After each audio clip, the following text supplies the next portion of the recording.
Genesis chapter 39. And Joseph was brought down to Egypt.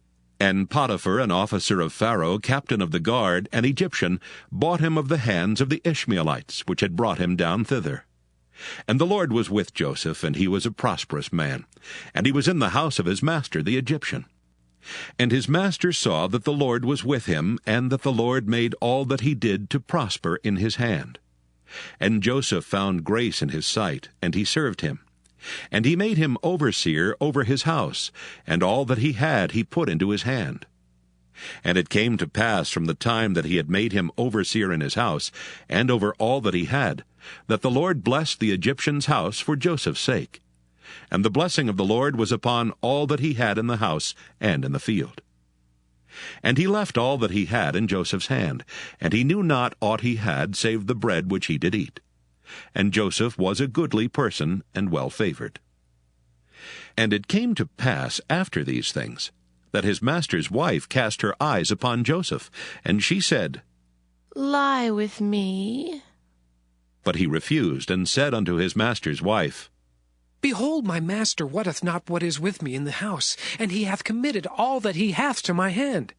There is none greater in this house than I. Neither hath he kept back anything from me but thee, because thou art his wife. How then can I do this great wickedness and sin against God? And it came to pass, as she spake to Joseph day by day, that he hearkened not unto her to lie by her or to be with her. And it came to pass about this time that Joseph went into the house to do his business, and there was none of the men of the house there within. And she caught him by his garment, saying, Lie with me. And he left his garment in her hand, and fled, and got him out.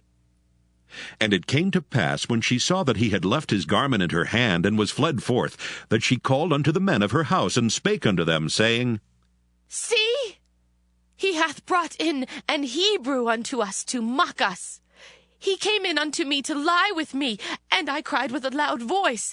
And it came to pass, when he heard that I lifted up my voice and cried, that he left his garment with me, and fled, and got him out. And she laid up his garment by her until his lord came home. And she spake unto him according to these words, saying, The Hebrew servant which thou hast brought unto us came in unto me to mock me. And it came to pass, as I lifted up my voice and cried, that he left his garment with me, and fled out. And it came to pass, when his master heard the words of his wife, which she spake unto him, saying, After this manner did thy servant to me, that his wrath was kindled. And Joseph's master took him, and put him into the prison, a place where the king's prisoners were bound, and he was there in the prison. But the Lord was with Joseph, and showed him mercy, and gave him favor in the sight of the keeper of the prison. And the keeper of the prison committed to Joseph's hand all the prisoners that were in the prison, and whatsoever they did there, he was the doer of it. The keeper of the prison looked not to anything that was under his hand, because the Lord was with him, and that which he did, the Lord made it to prosper.